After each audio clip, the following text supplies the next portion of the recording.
Happy Wednesday. Welcome back to the Wolff Den presented by Win Again Academy. I'm Matt Wolff, founder and CEO of Ticket Time Machine. Today we have Jared Yellin on the Wolff Den.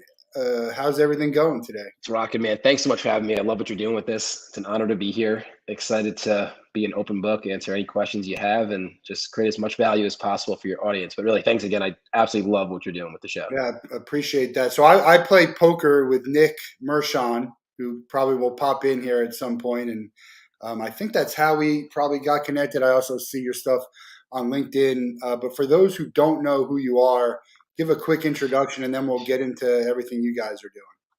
Yeah, so I'm a dad first. So I have two wonderful rock star children. Taylor's 5 and Riker is 3, and I have a beautiful wife named Lindsay. And this is not self-proclaimed. Someone told me this recently. You're a parallel entrepreneur. I'm like, yeah, that's interesting because it's not serial. Serial is more like linear. Like you launch something, you sell it. You launch something, you sell it. I just launch a lot of things at one time. So I was called to pursue an extremely ambitious moonshot, which is to build, scale, and sell 10,000 tech companies in the next 10 years. And we're doing it. In our first year alone, we've co-founded 140 tech companies. We built the infrastructure now to handle that ambitious outcome. And I happen to think we're going to exceed it.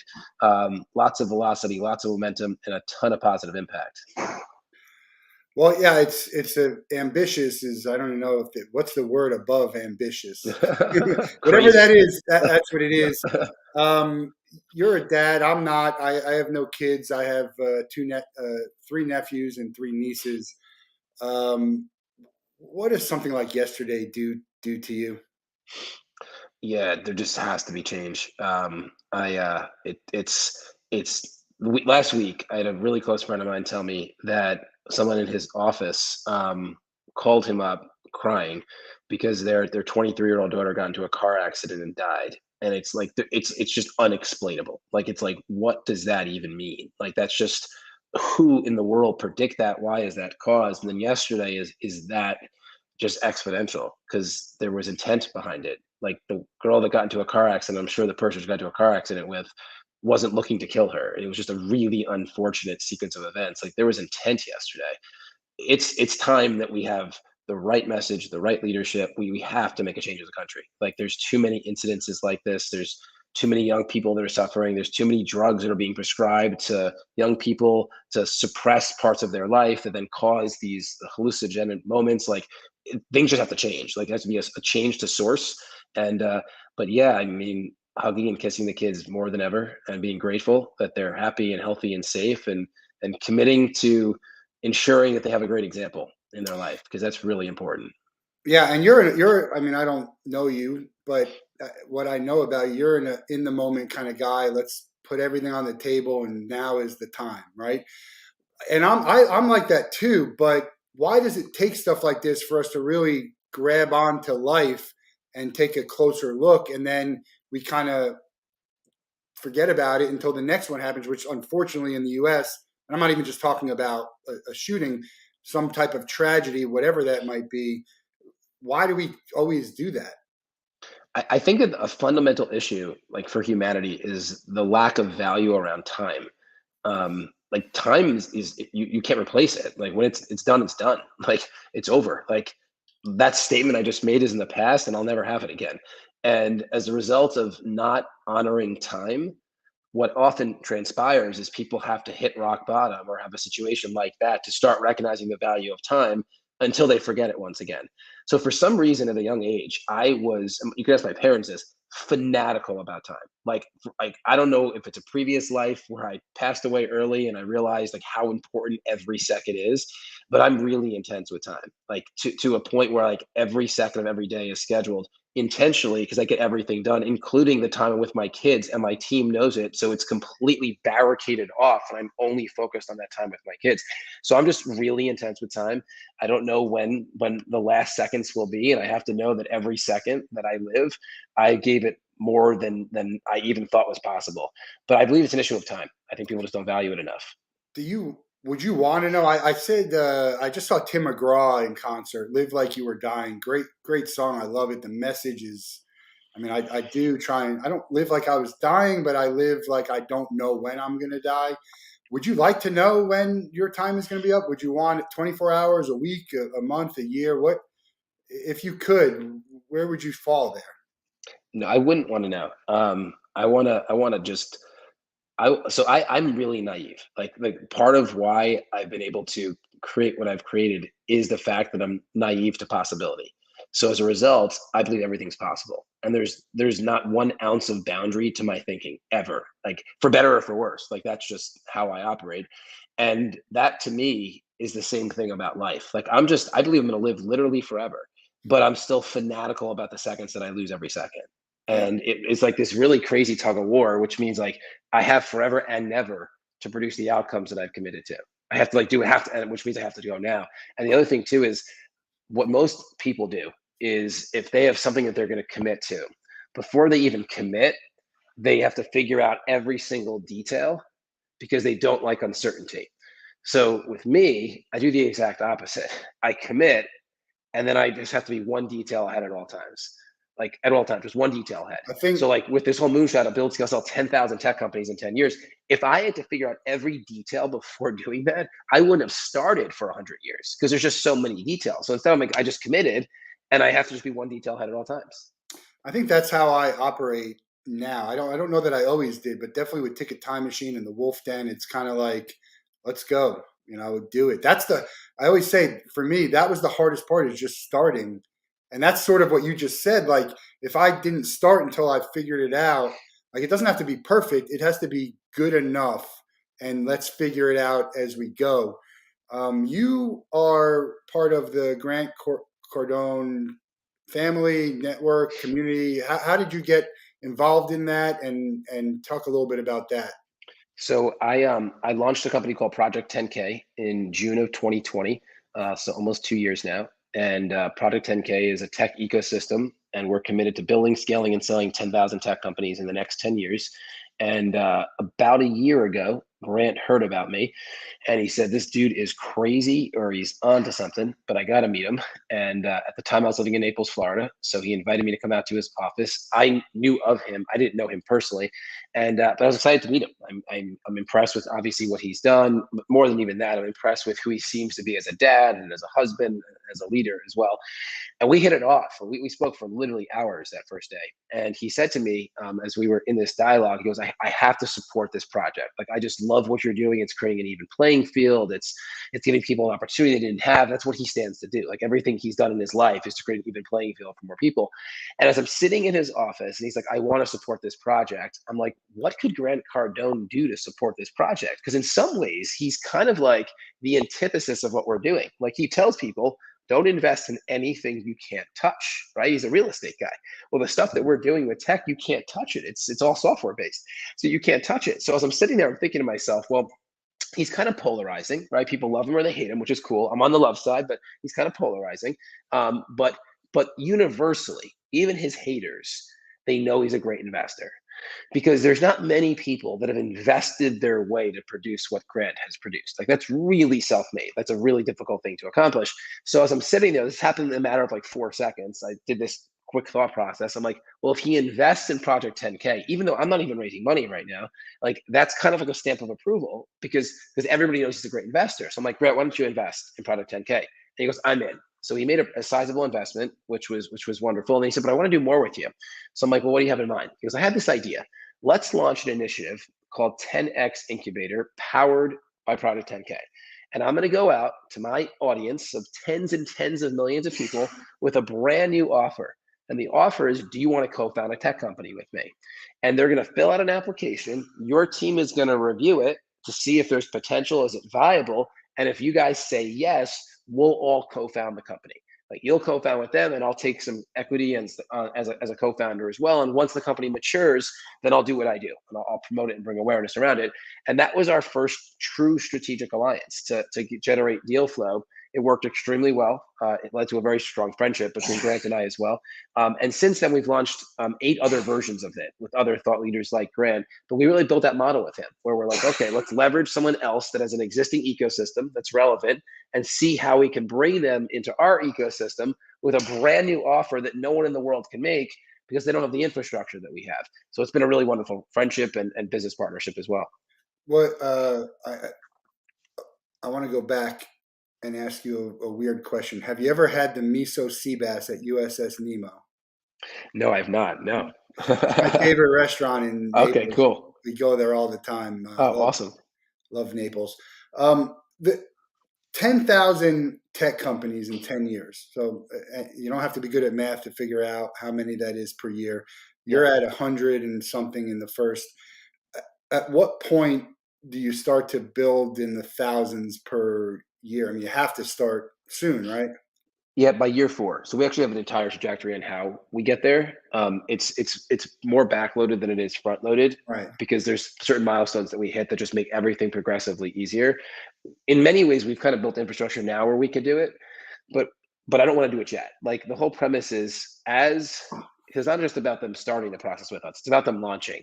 Like company number 10,000 is guaranteed to be a success. Like guaranteed. Like there's no way it could fail. And it's probably not even number 1,000. It's probably number 1,000 is even guaranteed to be a success because at that point we have millions of collective end users. We have hundreds of thousands of articles through media. We have tens of thousands of investors have invested in these companies. We have a strategic alliance network of everybody because that is just such significant volume. So intentionally, we're going slower than fast, even though people are like, you have 140 companies in 1 year. Like no one's ever done that in 10 years, let alone in 1 year. So we're going fast by normal standards. We're just going slower by the moonshot standards.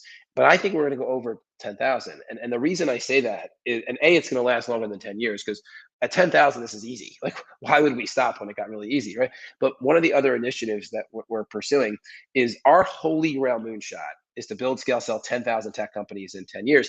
Everything I do is to find some way of taking what I call our $1 trillion perimeter and bringing them on the inside. Because when I launched Project 10K, we got immediate attention from like people like Grant Cardone and icons in the Valley and family offices and major players in the tech industry, a lot of attention. They were just watching us, wanting us to win.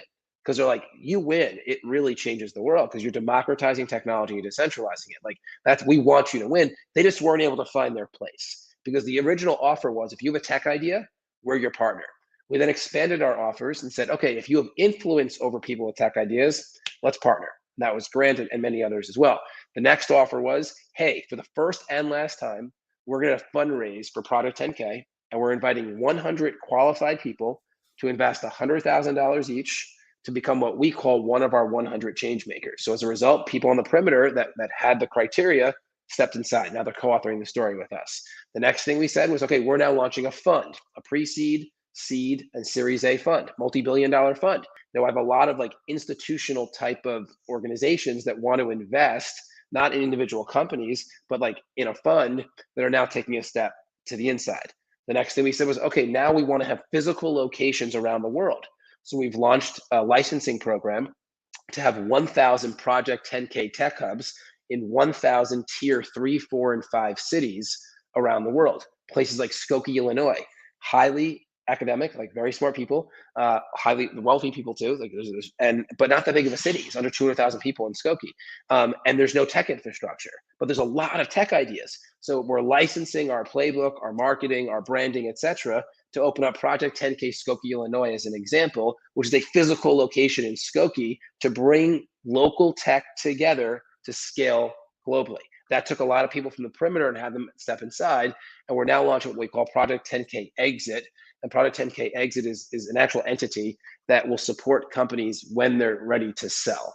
And that's a combination of investment banking, accounting, and legal. So the whole premise of this, Matt, is we've literally will take 100% responsibility over the entire life cycle from napkin to exit for every company that enters our ecosystem. But the reason I say that 10,000 is a small number is let's just use the hubs as an example. We're gonna have 1,000 tech hubs in the next few years because that'll scale really quickly. So 1,000 tech hubs in the next few years. Each hub is going to co-found at least one company a month for the next 10 years, let's say. Why else would they exist?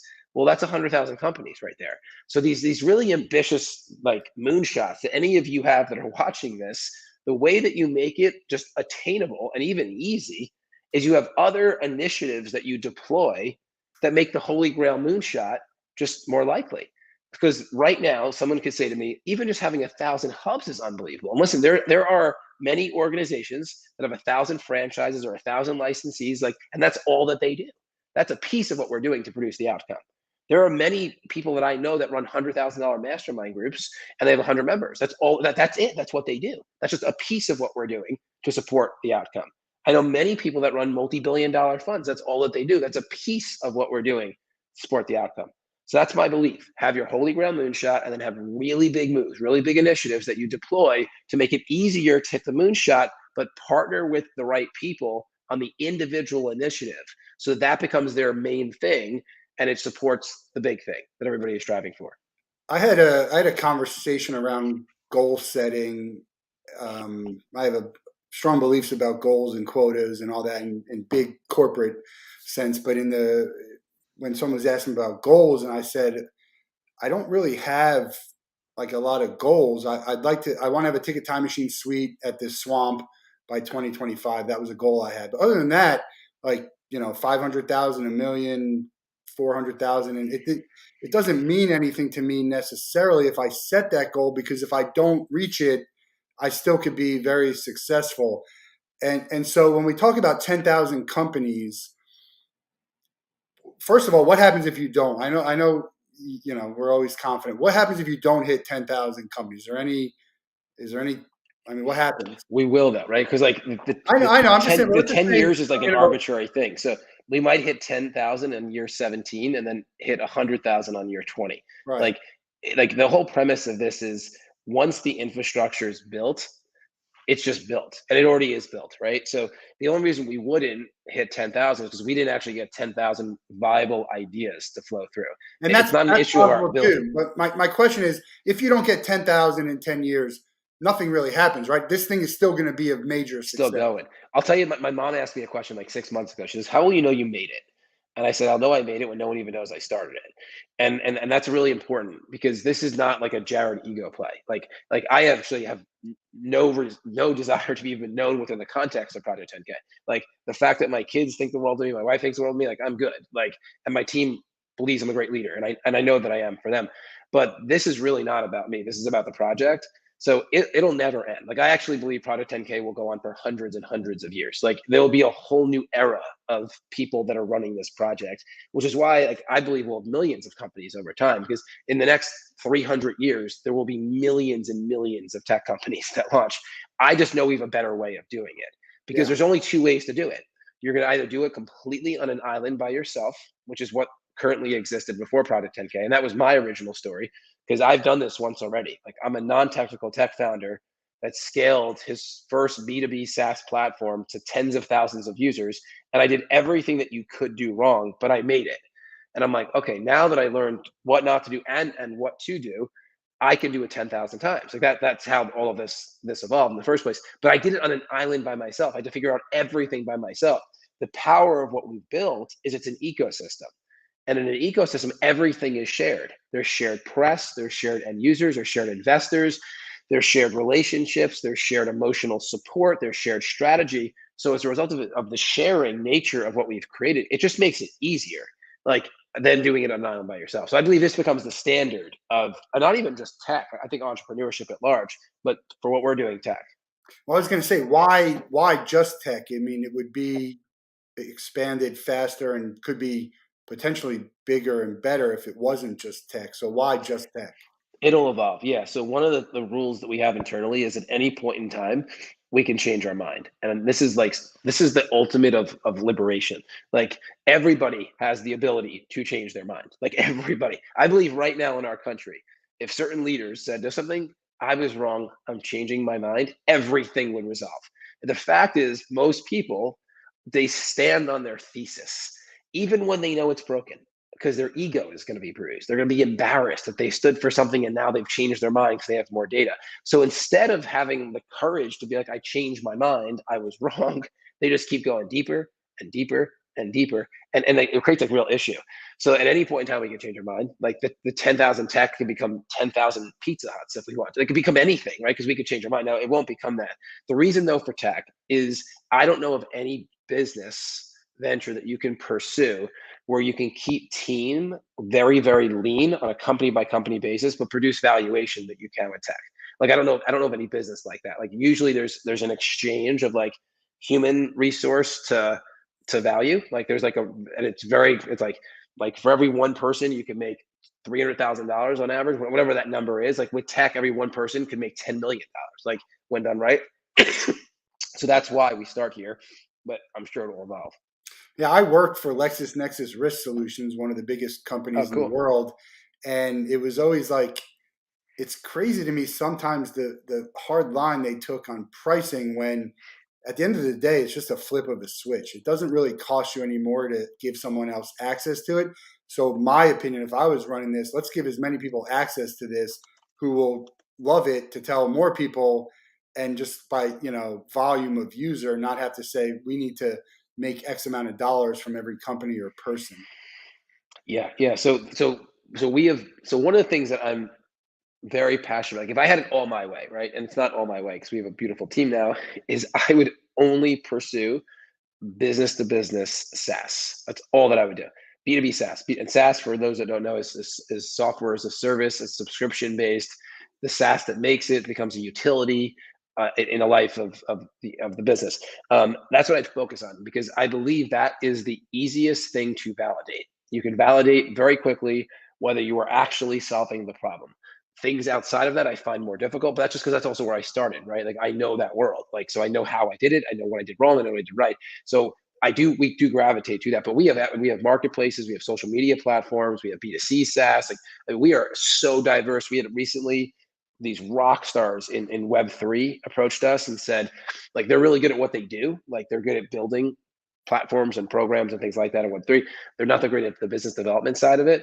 So they approached us and they're like, hey, can we become your Web3 division? So you can start like onboarding Web3. So a lot of what's happened because we are so good at getting attention is we're just attracting really great talent that they are entrepreneurs or they're running their own thing, but they're like that pie can get so much bigger if we just attach ourselves or align ourselves to what you're doing at Project 10K, which is really cool because like when I set out to do this was an idea that I felt called to do. I called up two people in my life. One is name is Monty. He's my CTO at my original tech company. And the other is this woman, Katie, who's my director of operations at my original tech company. And I said, I have an idea.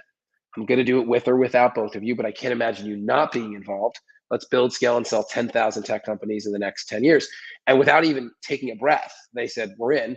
We just don't know what you're talking about. So then I got into more of the details of what this was going to evolve into. But the reason why they said that is because they have the same condition that I have, which is we're naive to possibility. So as a But result, everything is possible. And that naivete really has gotten us very, very far. Now, what I'm doing is I'm pairing naivete with wisdom. So, for example, this fund that we're setting up, my naivete is not what institutional investors are looking for, like at all. They love that I'm naive to possibility because that's what's producing all these outcomes. But they want somebody that has wisdom in the space of a fund. So when you pair my naivete with someone that has actually successfully launched a fund before, it's unstoppable, like truly unstoppable. So that's the next era of this. Is like we don't need to build things from the ground up. Let's partner with things that already exist, like and partner as like acquire, and they become like entities within Product 10K. We'll leverage our naivete, and we'll benefit from your wisdom, and you'll benefit from our naivete as well. yeah, a couple of things I want to point out about that I think are real important in life in general, but also in business is that you weren't selling the idea of 10K, uh, Project 10K. You were when you talk to these people, you were selling. Say, I have this idea.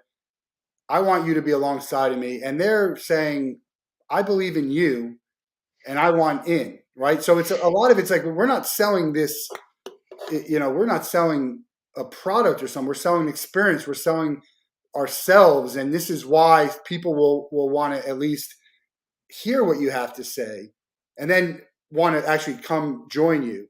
Which is the second part is surrounding yourself by the best people who know what you don't know. Yeah. So I'll tell you my secret. So I am doing this for reasons that most people don't know. I don't really ever talk about this other than internally, but I believe we have the best offer in the world. Like when I am in any room and I'm like, hey, you want to co-found a tech company? Like everybody's like, oh yeah, that would be amazing. Because they know the stories of these tech companies, right? That have become these billion-dollar companies and others that were 100 million or 20 million, or they know somebody that sold a tech company for 10 million bucks. Like they hear these stories, right? But what's interesting is there was a point in time in our history where the coolest career path was to become an athlete. Like that was it. Like every young person wanted to become an athlete, right? Like that was like the dream. And now athletes want to become tech founders. Like we Yeah. have four very successful professional basketball players who are still playing, making 10 to 20 million dollars a year, that are more excited about the fact they co-founded a tech company with us than about playing. Like, and they're really good basketball players. Like they're still on the court, and they're in their 30s. They still have some time left. So it's really interesting, right? But if you think about it, why am I doing this? Well, the reason I'm doing this is because I have the greatest hook to get people in. But what I want to show them in the process is how they can have it all. Now, if I sold this as a program to have it all, it sounds hokey and pokey, and it's like it's personal development based, and people are like, it's BS. But what we're actually doing is showcasing that, because as much as I care about building, scaling, and selling 10,000 tech companies, what I care more about is who the person becomes in the process, from our team to our co-founders to people that are investing in these companies. Because at the end of the exit, like when they sell, if their spouse hates them, their kids don't know them, and they suffer from autoimmune disease because they made bad health choices over that 2 to 3 year experience, we freaking failed them. So throughout this process, we are driving home boundaries. Be with your kids, be with your spouse, like make healthy, just and it's a non-negotiable. Like we call it out when it doesn't exist, and that our co-founders appreciate it. So as much as this is about the build, scale, sell 10,000 tech companies, that's the hook, because everybody wants that. Like there's no one on the planet that would say, no, I don't want to build, scale, and sell a tech company. Everybody wants that. But what we're actually doing is giving them a roadmap and a path to have it all. And that would sound a little bit hokey pokey. So we don't even talk about that. But that is what we talk about internally. Like this is what we're actually causing. If you could be a professional athlete, I love what you said. What would you do? What sport? Would you be a quarterback, a point guard, a pitcher? What? So I was a really good athlete as a kid. I was a pitcher, and I could have played through college and maybe beyond. I was really good, but I got really passionate about bodybuilding. And I never competed. It wasn't for the world. It was really just for me. But I was really strong, like exceptionally strong. And when I was in college, I went to Indiana University. I was in the business school there. I actually paid my way through college. I'll tell you how I did this, because it's a good scrappy entrepreneur story.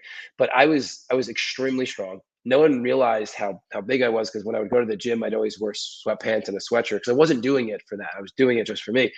But I would incline bench press over 400 pounds. Mm. And the rule of the gym was, if you had more than two plates on each side, which is 225, you had to have a spotter. Like you weren't allowed to not to do that without a spotter. And I get it. I mean, there's elements of danger associated with it. So I would look for the smallest dude or a little woman to spot me. And they'd be like, I can't help you. I'm like, yeah, I know, that's why I'm having you spot me, because I have to find a way to get it off my chest or I'm going to hurt myself. So that was like what I did. And I got a lot of attention from this. And the professors used to come to me and say, like, can you give me some advice, like nutrition advice? And I mean, I was huge, like, and completely natural. Like I didn't even take protein powder. Like it was, I really understand nutrition and fitness. And I would give them this like free advice, and they would never do anything with it. And then one day I'm like, you know what? Like I don't want to go to class anymore. Like I find class to be a really big waste of time for me. Like I know I'm an entrepreneur. I'm just doing this to check the box. So I'm told this is what I'm supposed to do. I don't want to go to class though. It's wasting my time.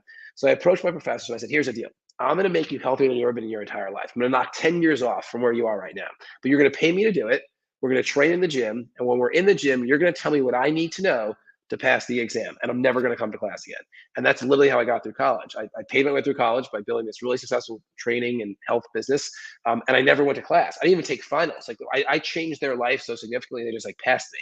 And they knew that I was going to be an entrepreneur. So it didn't really matter to them. So yeah, but so baseball was my sport, but really fitness became my ultimate passion. Yeah, I always think. I think now with Shohei Ohtani, that would be like pitching and hitting. He might end up being the best player Yeah. you've ever seen in the history Yeah. of the game. It's just crazy how good he is at each of those. That would probably be mine. I don't know. I was basketball. If you want to be like the recognizable, right? Yeah. It's funny, Yeah. our NBA co-founders, like, because I haven't physically met all of our co-founders, because a lot of them are international. But some of them that are in the States I've met, because we host immersions and stuff where we come together. And it's like so interesting, because they're huge, like 6'6", 6'8", 6'10", like, and I'm not.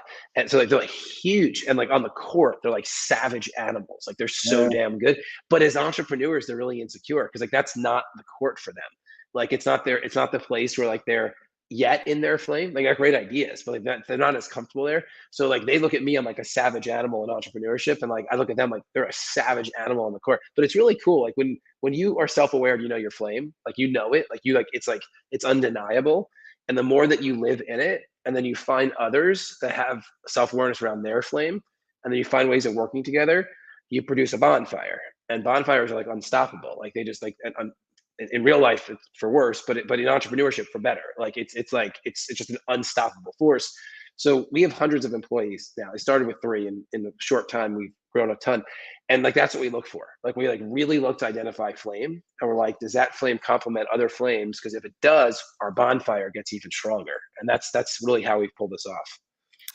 Yeah, I met Tracy McGrady the other day. He has a Yeah. one-on-one basketball league. It was, and he's doing great things. Just a nice guy, hung out and just watching like a fan, which was it's good to because I've been to conferences and Comic Con type things where people hide behind and they never come out. They don't want. They're just they do it because they make money and they want to be there, which is it's disappointing to see when you.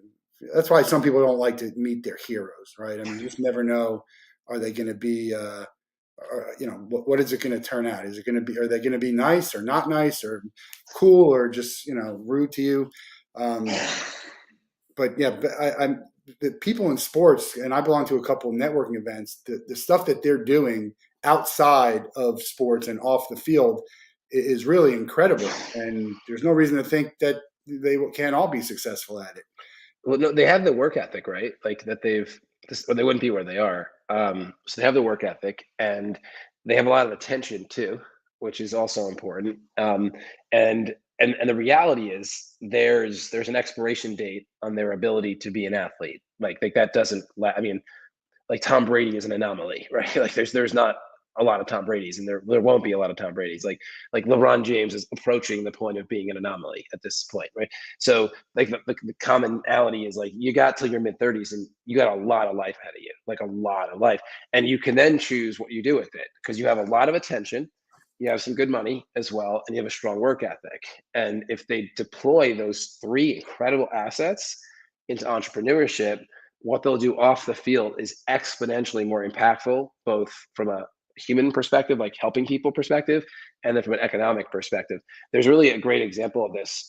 Joe Montana, one of the greatest quarterbacks in history, right? San Francisco 49ers and Kansas City Chiefs. When he played, his collective earnings as a quarterback was about $25 million over his whole career. It wasn't an era of big contracts when he played. And if you compare that to the quarterback for the Rams, who just won the Super Bowl, he signed a 4-year deal for $160 million. In 1 year, he makes almost double what Joe made in his entire career, right? Yeah, yeah, But off the field, Joe has done exceptionally well. He invests in early stage tech, and he invested $100,000 about 6 years ago into a company called GitLab. And GitLab sold at the end of 2021 for almost $16 billion. So Joe's $100,000 investment turned into $43 million. So that was his moment to be like, hey, Mr. Ram, I made it. I made in a day what you make in a year. But there's like I like this is so there's a few like audiences that we aggressively pursue: athletes, veterans, women. Like we're pursuing the people that feel like they got something to prove in the world, even though I don't necessarily think that they do, but they right. think that they do. And we're like, listen, we want to co-found with you. And we have such a diverse pool of founders. It's really remarkable. Like we have more women than men right now, not intentionally. It just happened. Ethnicities are represented. We have founders in zip codes that have never had tech founders before. We have veterans. We have athletes, like I shared. So what we stand to do is to democratize technology, which means creating an even playing field so that the traditional pedigree of Silicon Valley is no longer the pedigree. That's a very, very specific pedigree. And we stand to decentralize it, which means that we create these hubs in tier 3, 4, and 5 cities that have no tech infrastructure. And all of a sudden, when we pull all of this off, Silicon Valley is not Silicon Valley anymore because we just democratized it and we decentralized it, which is what needs to happen. Otherwise, there's too much power in one specific location, and we see what that does in the world. Yeah, we talked a little bit at the beginning, and then you mentioned something about the character or the type of people that you work with. Who is? Are there people and types of companies that you won't work with because they don't align with your core values? Oh yeah. So we have our core values are an acronym, and it's the word together, and each of the letters represent something else. So everybody, it's not even just co-founders. I mean, it's people that are investing in these companies. They have to sign this document. And we call it our code. It's not even our core value. It's deeper than that. So yes, 100%. There's 4 criteria to making it through our process. You're the right person with the right idea and the right market and the right business model. And if any one of those is off, we don't move forward. But definitely if the right person doesn't show up. And we have characteristics of the right founder outside of them just living out code. And for us, like, everybody's life is better in code than out of code, and that's the word together, and each of the letters represents something. But the 8 characteristics that we call our absolute non-negotiables, the first one is they must be an expert on the problem that they're solving, so much so that they eventually are sought after as like a speaker and influencer within the space of whatever problem they're solving. And that's a commitment to just always up leveling their knowledge around the problem that they're solving. The second is they have relevant relationship capital. So when their tech platform, product, service launches or is even just being built, they have relevant people they can reach out to that want to help them, whether it's invest or use or promote, etc. The third is they have strong business intuition and acumen. We actually test for this when entrepreneurs are coming through our process, because what I've learned is to take somebody that has zero business experience and build a company with them at the same time is really hard, because we have to almost like coach them on business as we're building their business. So they don't have a lot of necessarily experience, just good intuition within the space of business. The fourth one is they are emotionally stable. Entrepreneurship is a roller coaster ride. Being a tech founder is like going to the scariest roller coaster in the park and not putting your seatbelt on and then going down. With us, it's not as intense because we do know what we're doing, but you still need to be emotionally stable. The fifth one is an absolute all in mentality. So like they're all in. Like this is really important because when we go and fundraise for an individual company, if we go, let's just say we're raising $250,000 for that company, the investor knows the risk we're taking at Project 10K. We're taking the most risk by far. They know the risk they're taking, which is whatever money they put in. Sometimes they'll question what risk the idea person's taking because they're coming with like a napkin idea. So they just have to portray and be all in regardless of that person investing, because otherwise they don't want to invest in the first place. Number 6 is they have clarity around their problem and solution statement. They're really clear, like this is the problem and this is the solution to it. Number 7 is they have unwavering self-confidence and self-esteem. We put our founders in a position where they get a lot of attention very quickly, and we always want to make sure they can handle it. We do coach and train on this, but they need to come extremely certain within themselves. And then finally, they have to be able to sell. And if they don't know how to sell, we have to find someone that can sell before we'll even start the venture with them. Because the founder for us, our co-founder, becomes the voice and the face of the company. We're the infrastructure. Like we're doing everything that's needed for it to actually be a company. They need to be the voice of the face. So those are the 8 non-negotiables. We also have our code, and everybody signs the code. And if they don't, we just don't move forward. And it's not about them being wrong and us being right. We just know what's required to make this work inside of Project 10K. But I guess I mean, like, we don't have to get into the specific topic, but let's say abortions or something. If someone was against abortions or against gun stuff or against, is there that type of stuff that comes into your decision, or their software was something that you thought maybe doesn't make the world, it solves problems, but maybe it causes more problems than it fixes, or it just doesn't make the world a better place? Is that part of Yeah, all the time. Like we recently, not those topics, but we had somebody pitch us a on a tech idea that it's actually brilliant. It's brilliant. It'll make a ton of money, but there's a chance for a very negative use case associated with it, like very negative. And as wonderful as the founder was, and the idea, and the economics, like, and maybe only 10% of people use it for bad, but those 10% of people like will ruin the world if they Yeah. use it for bad. So we just won't do it. Like we're very intentional. And then things that aren't as impactful too. Like we get pitched, I mean, a ton of like crypto related ideas, like a ton, or blockchain like ideas, and I'm all for it. Blockchain is freaking awesome. Crypto is, some of it's great, most of it's not. But the blockchain's amazing. Like it is the present and the future, of decentralizing information and things like that. But we get pitched these blockchain ideas that don't have to get built on the blockchain.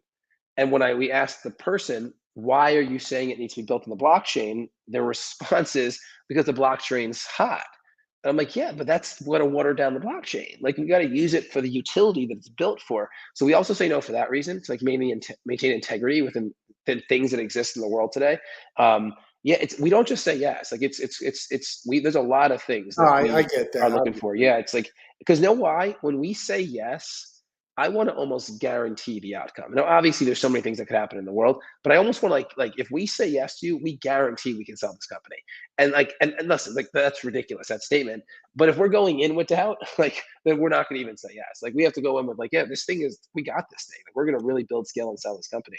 You talk about napkin ideas. I mean, there's millions and millions of napkin ideas that never make it, and some that probably should have. And this is something that is going to help them do that. If I have a napkin idea, it's in tech. What do I do? So the first off is you don't die with it because the vast majority of potential, the greatest ideas people have, they end up in the graveyard because they don't know what to do with it. So this is why we've built Product 10K is we want to create a safe place for all of those ideas in your little black book or in your wallet or on that napkin that you wrote down, like all those ideas that have maybe the potential to change an industry or a country or the world, but they're never going to because they're just sitting on that little pad. You don't know what to do with it is to come through our process. Our process is really fun and exciting. It's really cool. Even people that don't make it to the starting line are like, that was transformational because it was for them, it was like a huge step, like a massive step to even like come out and say they had an idea. So it's interesting process. There's a written application that's absolutely free. We have an idea review committee that goes through every single application. We get thousands and thousands of applicants. From there, the next step is we have a pitchathon, which is really cool. It's 5 minute pitches. We prepare you, we give you an entire training on how to deliver a 5 minute pitch to get a yes.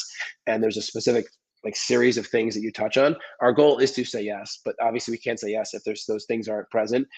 If you hear a yes in the pitchathon, you then go into a due diligence session with our due diligence committee. That's takes a lot more effort at that stage because you're going to really come prepared.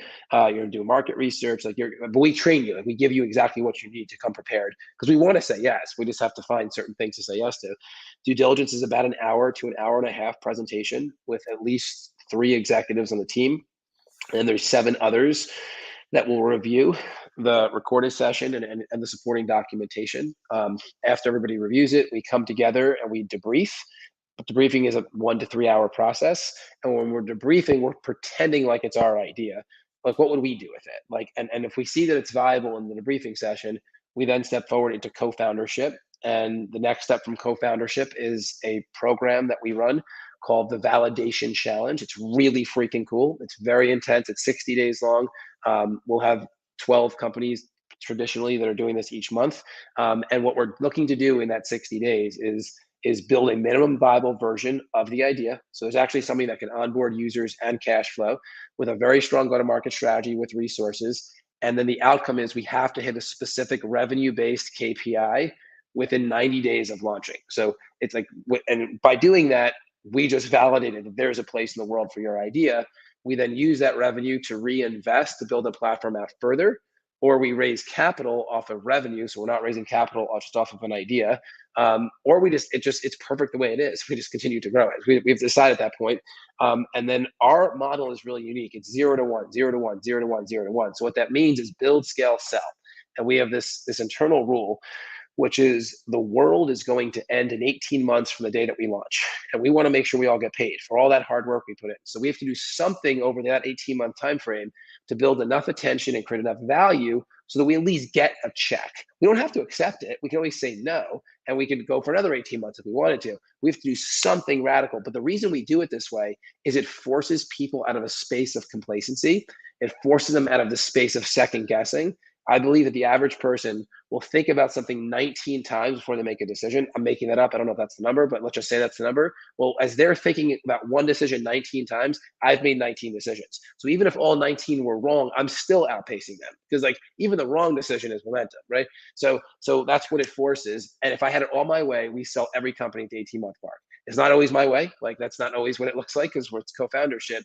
But after 18 months, from my experience, it just the company kind of changes and it becomes a little bit more arduous than what it once was. And by 36 months, it's really arduous. And by year 5, it's like, what the heck is this thing? So we really look to build, scale, sell quickly, and then recycle, bring the talent back in, and then do it again, do it again, do it again, do it again. So, What but it's a straight line. This whole thing is laid out. It's a straight line. what am I giving up as an idea owner? It's co-foundership. It's co-foundership. So it's 50-50. Like, we are truly co-founding companies, and we earn every ounce of that. We actually have had founders come to us and say, we think you should have more than 50% equity because of how involved we are in the actual companies. So yeah, but 50-50 deals, every deal is the same. If someone's coming with more than a napkin, it might be a different dialogue. But what we're really looking for are the napkins. Like, our sweet spot is, it's a napkin to a prototype. Like, that's the sweet spot. It's really, really, really early stage. Like, that's the key. Like, when we see things that are cash flowing, that already have team in place, like, for us, it's arduous. We're like, we want to be the infrastructure. Like, we want to be the entire company versus like attaching ourselves to something that already exists. And the land that we're playing in is the land that no one else, they all want to play in. They don't know how to play it. Like, this 0 to 1 is fascinating. I was talking to one of the largest tech companies in the world recently, and I said to them, what would it take? This is like right under the founder, like multi-billion-dollar company. I'm like, what would it take for you to go 0 to 1 with a napkin? And they're like, I don't know. I mean, just tell me time and money. What do you think? Just throw out a number. They're like, 18 months and 10 million bucks. I'm like, cool. Do you know what it takes for us? And they're like, what? I'm like, 60 days and under 30,000 bucks. They're like, that's crazy. Like, that's freaking nuts. But we're 0 to 1. Like, I think what they do is crazy. They do 1 to infinity. Like, I have, like, the moment that an individual company needs its own COO or own CFO, I'm done with that thing. Like, it's too resource intensive. Like, I want to get it to the point of proven, makes their first $1 to $10 million, and then we sell the company for a very high multiple because it's still in the growth phase, but we've taken it as far as we want to take it at probably 10K. That founder might still stay on for a while if they have the right skill to, but I'd recommend they don't, and they do it all over again with us. That's just a better life to do those types of things. But there's an investment if I'm a napkin idea person. That it's just $30,000. That's it. Yeah, the only financial commitment that we ask for from an idea co-founder, because they're really not coming with anything, right? Like, there's no actual skin in the game. It's a napkin. Is $30,000. That's what covers it offsets the cost of the validation challenge. We're not making money in this. It just offsets the cost of it. And it's not like they have to come up with the money themselves. Like, this is what we call IOU fundraising. So it's not even fundraising. We're not filing with the SEC. There's no accredited investors that are involved. It's like, hey, I had a wedding and I had 100 people come. They give me $300 each. Like, it's like that. Like, this is a better thing to do than get paid at a wedding. Like, it helps somebody launch a business that changes their life. Like, not lets them buy pots and pans at Bed Bath & Beyond. So we actually have a whole training on how to do this. It's really exciting. We have our own crowdfunding platform, which is kind of like a combination of GoFundMe meets Indiegogo meets the blockchain. It's actually really cool. So they actually use that platform to help them get that $30,000, and they always get it. I mean, well, here's the reality. This is where they are. This is where they want to be. And there's this little speck of dust in between where they are and they want to be, called $30,000. And if they want it badly enough, they're going to find a way. And that milestone is the single greatest milestone of their entire life when they pull that off. Because that might feel impossible to many of the people that are doing this. But once they do it, it's like they're off to the races with us. And it's really exciting to be off to the races with us because it's a very fast experience. Yeah. How many people have gone through it again? None yet. It's only been about 14 months. So when I Okay. launched in June of 2020, we in the first 2.5 weeks, we co-founded 7 companies, predominantly of people that I knew that were already approaching me to do this for years because of my track record, and I just didn't do it. I didn't have the infrastructure set up yet. Then Monty, my CTO, came to me and he goes, "You got to slow down." I'm like, "No, dude, you got to speed up. We got 9,993 to go. Like, we're not slowing down." But I get it. Like, he was trying to build like the wings of the plane, and I was already flying it. Like, so we slowed down intentionally just to have more infrastructure, like human infrastructure. Like, I own a company in India since 2017. We had like 10 people there. That grew to hundreds. Like we started just setting up US and Canada. Once that was set up, probably about 15 months ago, we started hitting the gas, and we haven't looked back since. So it's just too early. Like the most mature company that has launched is, I don't know, within 4 to 5 months, 6 months of launching. So it's just really early in the process. So Traditionally, things don't sell that quickly, mainly because you haven't built enough value fast enough. So 18 months is the sweet spot. Like once we get to the 18-month mark for these companies, that's when we'll start to sell. Yeah, and I assume that similar to me, the pandemic, it really helped what you're trying to do, and especially in the tech world, because everything advanced 5 to 10 years, and everyone was had all these ideas that they wanted to get in. So it's like a perfect storm for what you're trying to do. Well, it launched then. Like this, like calling happened in April of 2020. Like COVID was the first week of March. The reason I felt called to do it is my original tech company, which I still own.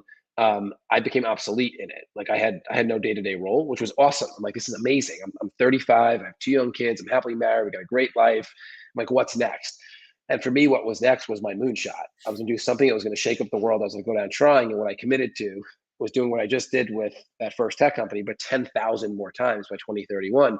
And COVID was a huge accelerator of it because there were so many people that were displaced, right? People that were now working from home for the first time ever.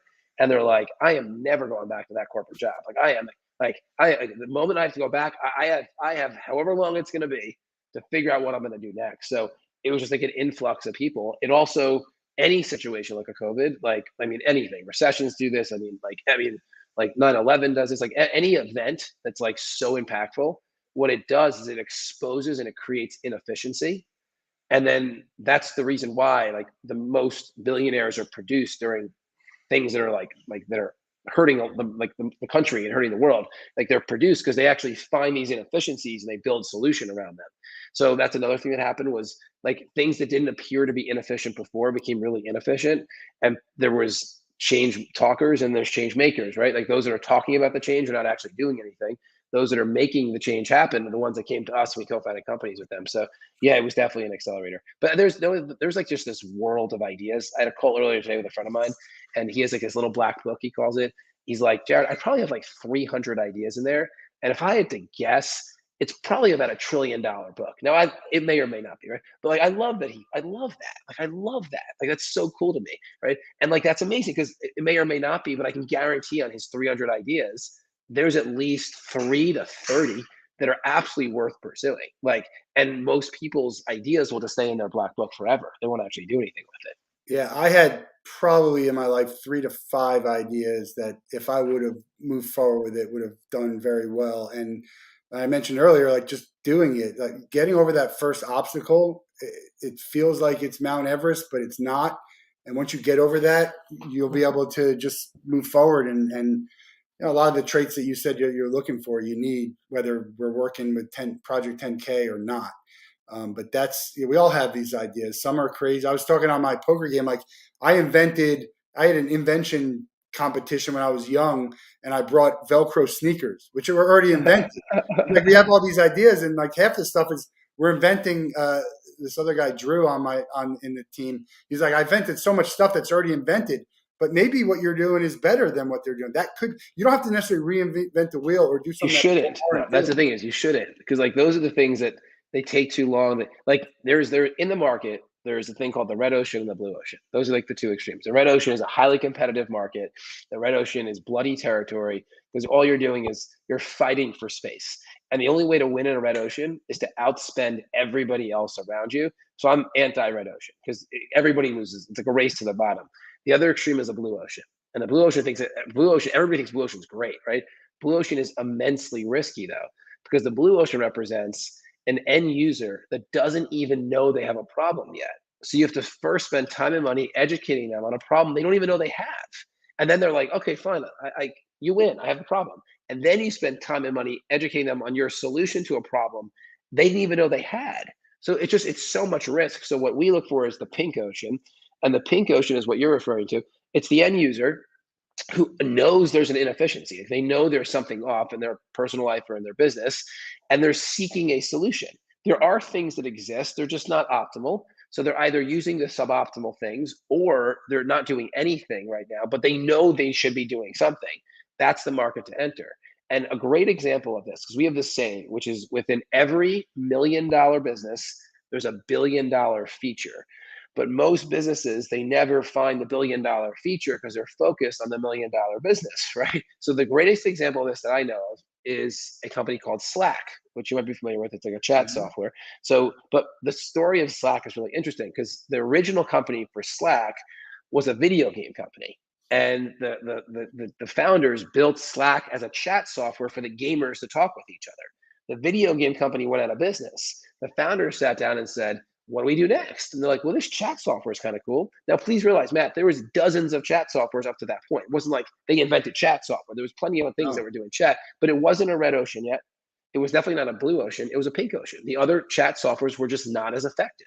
But other chat softwares kind of paved the way for Slack to become Slack. Well, in 2021, Slack sold for $20 billion to Salesforce.com, $24 billion, I think, to Salesforce.com. That was a $24 billion feature inside of a failing company that, Yeah. that then turned into what it turned into. But they didn't invent chat.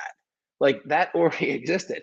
They just created a more optimal way for people to chat and they became what they became. But for everybody out there, you don't need to build Slack even. Like No. I had this exercise with the team the other day. I'm like, everybody, I want you to think of an idea that you would be willing to invest $30,000 into to go through the validation challenge. And you don't have to. It's just a fun exercise for the team, right? So we did it, right? And people came up with really cool ideas. And the idea I brought up was this. And I wanted to show how much you don't need to come up with a blue ocean idea. So I said, I'm going to create a scheduling software like Calendly for stay-at-home parents. That is really not very novel. I'm sure there are already scheduling softwares for stay-at-home parents. Like I'm sure of it. Like it has to exist. But what I also know is my wife doesn't use one. None of her friends doesn't use them. So there's a huge market of people that are not using scheduling software for stay-at-home parents. And I don't know why. Either they don't know about it because there's not good marketing around it. Maybe the ones that exist are just not optimal. So that's why they're not using it. But all that I know is that when I say that to a stay-at-home parent, they're like, I would use it. I would totally use it. I have such a hard time scheduling play dates and this and that. Like I would totally use it. And that's the kind of thing. It's not that novel, right? But could we validate it? In that yes, 100%. Could it grow to $500,000 of monthly recurring revenue? 100%. Could it then sell for $40 million? Of course it could, right? Yeah. That to me is what everybody should be thinking about. What is currently stealing your time or your money or both in your personal or professional life? And there's a tech idea in there that you're meant to go after. Yeah. A couple rapid questions Go before we for it. wrap up here. Um, Work-life balance. What is the life part for you? What's the enjoyment? Obviously, you spend time with your kids, but what are you doing with them and your family? So at 5 o'clock every day, I completely shut down. And I'm 100% immersed with my kids until they go to bed, and then with my wife, and then I'll get ready for the next day. And we do a lot of fun stuff. We adventure. We stopped traveling during COVID, but we're now traveling again. Not out of fear, out of I wasn't masking my kids. And so we used to do a lot of fun stuff. Always adventuring, always experiencing new things. My life revolves around me being a dad and a husband and my health. So I never miss a day in the gym. I eat extremely healthy foods. I'm very passionate about personal development and I like to experience adventure with my family. What's a healthy food that people can like? I hate healthy foods. I mean, I eat spinach but what's a healthy food that people wouldn't know that they can eat? Juicing. So like I've started juicing, I mean, I don't know, 20 years ago, probably. And there's just ways that you could take spinach, which you might not like, and actually juice it and put some orange in it or mango in it, and all of a sudden it's like, wow, this is amazing. And it gets the nutrient in. So it's got to disguise the things that you don't like with things that you do like, and then you get a lot of the stuff that you don't like in. Good. Bucket list. What's on your bucket list that you haven't done yet? I'm such a real time person. So everything that I've wanted to do, I've done because whenever I want to do it, I just like do it. So, um, I What mean, we, haven't we you we gotten used to the chance travel a to lot. do yet? So we used to travel a lot, like a lot, and then we stopped during COVID, not out of fear, but I wasn't putting a mask on my kids. All right. So it's just picking that up again. Like I want to have What my place kids. haven't you been? We've traveled a lot, yeah. So we haven't gone to Australia yet, Uh, mainly just because the kids were young and that was a huge, huge flight. So, but we will do that now. Yeah. So yeah, we just on want my to list. have them see the world. Perfect. That's high on my list too. Uh, we'll get you out of here the same way we get everyone off the Wolf Den. You have 24 hours to spend with anyone in the world. They can't be. They have to be alive, and you can't be related to them. Who are you choosing, and what would you guys do? Whew, that's really interesting. I would sit down with Elon Musk, and the reason for it is I really of anyone, because I'm not overly inspired, but I'm very self motivated. I am inspired by him though, because the amount of unnecessary responsibility that he has taken on, because he doesn't need to be doing any of this. Like he's good. Like is absolutely fascinating. And anyone that's like, oh, he's doing it for his own self-interest, it is not for his own self-interest because there's no reason he put himself in a position to literally be killed, like literally killed, like where his life is taken because he's going to fight for freedoms that the government doesn't want people to have. So it'd be him, and I'm deeply inspired by his commitment to impact, regardless of the consequences that he's exposed to. Yeah, he's not the number one choice, but he's been mentioned. I got to get back the full list. He's probably in the top five, definitely in the top 10, and Yeah, we're approaching 200 episodes. That's that's awesome. should he buy Congratulations. Twitter? Yeah, 100%. There's no one better to. It's a great platform. He has to just restore it to what it was meant to be and what it started Does as. Twitter have a free speech problem? It has a government influencing it problem. Yeah. Yeah, yeah, that's what it is. Yeah, It'll be interesting to see what happens. Great to chat. We talk about time. I really appreciate your time today and looking forward. I have some people who I think would be interested in your project 10K, so I'm going to let them know, and we'll have you back on as you guys start selling. awesome. Matt, you rock, man. I'm always here for you as well. Thank you so much to everybody, and go execute. And as we always say, together we achieve more. Bye, everybody. Thanks so All right. much. Thanks, Jared.